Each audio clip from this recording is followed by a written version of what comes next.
पाकिस्तान के साथ जो खिलवाड़ किया गया है रजीम चेंज ऑपरेशन के साथ, अब उसके नताइज आना शुरू हो गए हैं। बिजनेसमैनों की, ताजिर लोगों की, बिजनेसमैनों की बहुत बड़ी तादाद ये चाहती है कि हिंदुस्तान के साथ तजारत बहाल हो। मैं एक बार तो घबरा गया हूं, परेशान हो गया हूं, मेरी लिटरली टांगे कांप रही हैं जब से मैंने ये सुना है। आप देखें कि पोल्ट्री एसोसिएशन वालों ने धमकी दी कि हम आपके रेटों पे नहीं करेंगे, अगर आपने हम अपनी मर्जी के रेट दिए तो हम हड़ताल कर देंगे। अभी हड़ताल की धमकी दी है कि आज शहर के अंदर आपको मुर्गी का गोश्त साहब का आपको उस रेट पे मिल रहा है जिस रेट पे किसी वक्त में मटन मिलता था। मुर्गी 850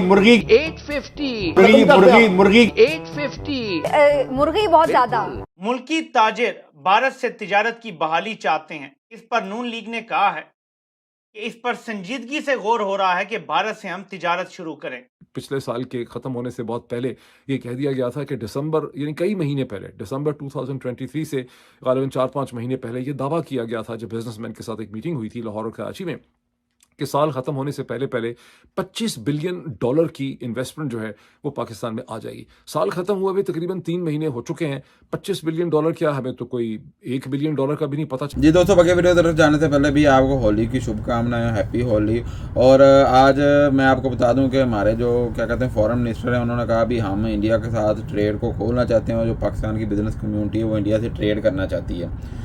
तो आप समझ सकते हैं कि इंडिया से ट्रेड करने में पाकिस्तान को जल्दी है, ना कि इंडिया को जल्दी है। और दूसरी बात यह है कि ये पाकिस्तान में जो भी फैसला किया जाता है वो जल्दबाजी में ही किया जाता है। ठीक है भाई, दुनिया में बड़ी बड़ी जंगें होती हैं इंडिया की। अब सादा मिसाल हमारे हमसायों के ले लें, इंडिया के और चाइना के कितने दफ़ा रिलेशन ख़राब हुए हैं। ठीक है, एक दूसरे के फौजी जवान भी जाँ बक हो गए, तो लेकिन उन्होंने ट्रेड बंद नहीं की। ये हमारे इधर थोड़ा सा मसला हो जाता है, लो जी ट्रेड बंद करो जी, इंडिया से ट्रेड बंद करो, तो फिर दवाइयाँ भी ना लिया करो इंडिया से।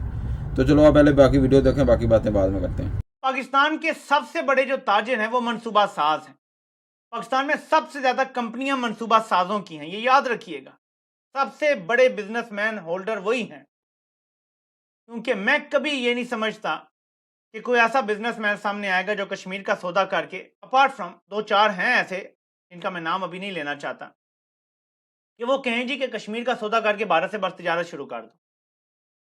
रजीम चेंज ऑपरेशन जब हुआ तो 2-3 ऐसे काम थे जो करने थे।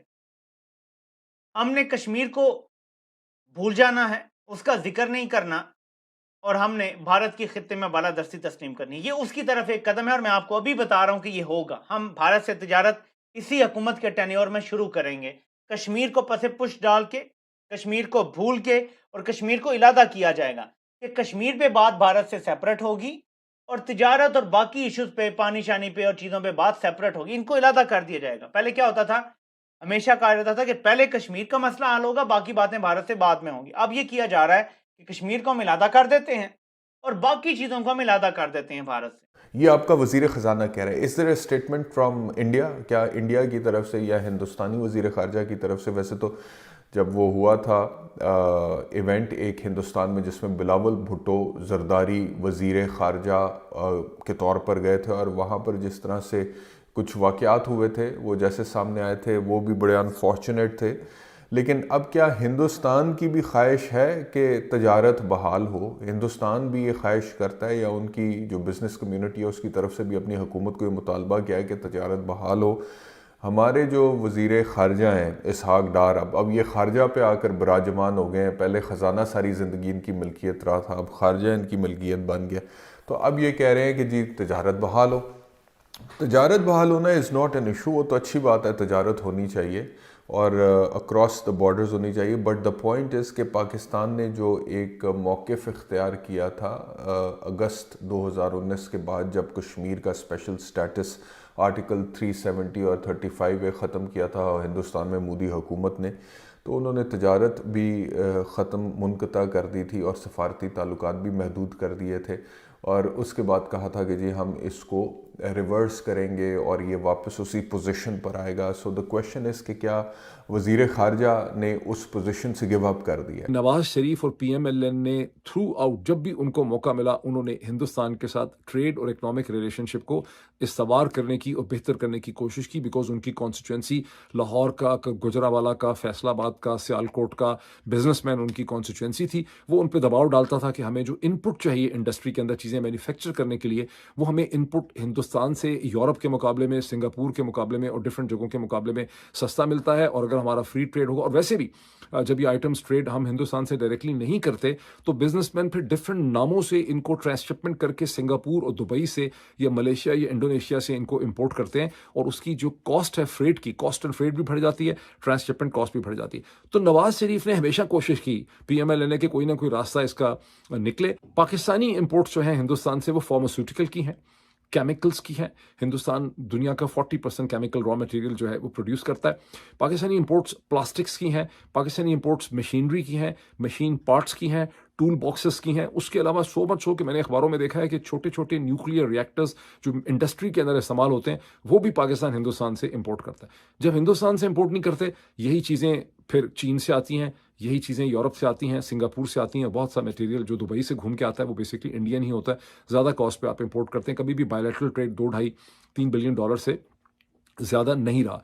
पाकिस्तानी इंडस्ट्री को ये चीज़ें प्लास्टिक्स के अंदर, केमिकल्स में इसलिए चाहिए कि पाकिस्तान की फार्मास्यूटिकल इंडस्ट्री को हिंदुस्तान का जब रॉ मटेरियल मिलता है तो उसकी अपनी कॉस्ट ऑफ प्रोडक्शन कम होती है, बजाय इसके कि यही रॉ मटेरियल वो लेकर आए यूरोप से, और अगर चीन से भी लाते हैं। अच्छा, अब झगड़ा किसका है? मुकाबला सारा का सारा पाकिस्तान की मार्केट में इंडियन एंड चाइनीज़ प्रोडक्ट के दरमियान में है। इसीलिए अमेरिका कहता है और इसीलिए हिंदुस्तान भी चाहता है कि उनको ये मार्केट मिले। अब इससे ज़्यादा मैं इन डिटेल किसी का जाता नहीं, मेरा ख्याल है खासा अच्छा मैंने आपको इसका बैकग्राउंड जो है वो दे दिया। एक तो हमने खित्ते में भारत की बारादस्ती तस्लीम करनी है। सेकंड, हमें अरब ममालिक से पैसा मिलने की उम्मीद है। ये पैसा इस शर्त पे मिलेगा कि जो अब्राहम अकॉर्ड, जिसको कहा जा रहा है कि इब्राहिमी मज़ाहिब आपस में सारे एक ही हैं, और इसके अंडर UAE ने भी तस्लीम किया है इसराइल को, 1-2 और अरब ममालिक ने भी किया है। इस अब्राहम अकॉर्ड में या इब्राहिमी मज़ाहिब का जो एक अकॉर्ड है, मुआहदा है, उसमें पाकिस्तान भी अरब ममालिक स्पॉन्सर करेंगे, यानी हमें कोई थोड़ा माल पानी, कोई इन्वेस्टमेंट के नाम पे, और इन्वेस्टमेंट के बदले पाकिस्तान इसराइल को भी तस्लीम करेगा। जो भी सेटलमेंट होगी, ये जो अभी मारा मारी कर रहा है इसराइल, इसके बाद एक सेटलमेंट होनी है बड़ी, और पाकिस्तान उसके बाद इसराइल को भी तस्लीम करेगा। क्या वज़ीर ख़ारजा वो जो आर्टिकल 370 रिवर्स हुआ था, कश्मीर का स्पेशल स्टेटस था, उस पोजीशन से गिव अप कर चुके? क्या उस पोजीशन को वापस रिटेन करने के लिए PDM के दौरे हुकूमत में PDM की हुकूमत ने कोई स्टेप्स उठाए?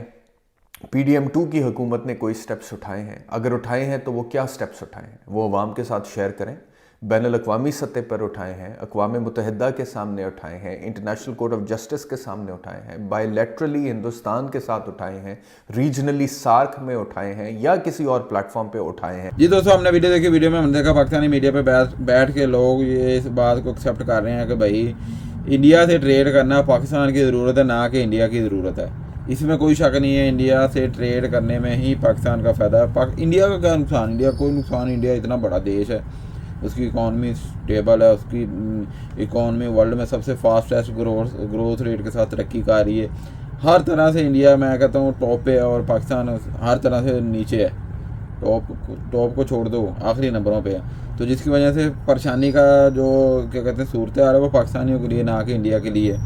और जो पाकिस्तानी बिजनेस कम्युनिटी है वो भी चाहती है कि भी इंडिया से ट्रेड हो जाए। कुछ जो इन्फ्लेशन रेट है पाकिस्तान में बहुत हाई है, इतना हाई है, हर चीज़ के इतने हाई रेट हैं, जिसकी वजह से जो गरीब बंदा है उसका ना जीना थोड़ा सा मुश्किल हो गया।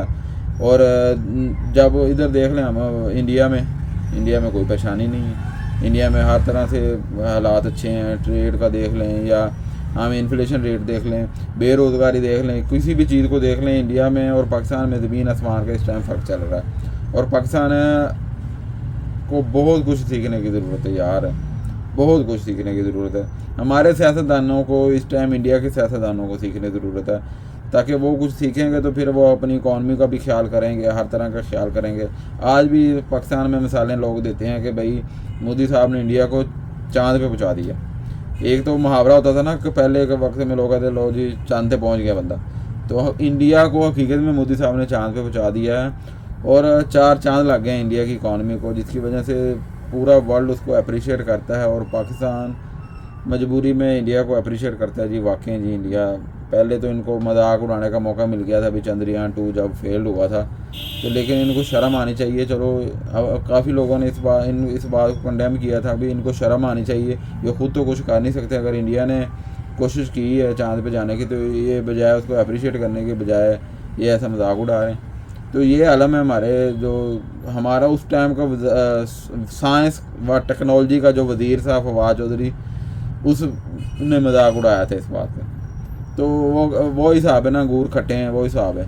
तो बाकी आप क्या कहते हैं इस बारे में, अपनी राय का इज़हार कमेंट में ज़रूर कीजिएगा। मिलते हैं अगली वीडियो में, अपना ख्याल रखिएगा। Bye bye.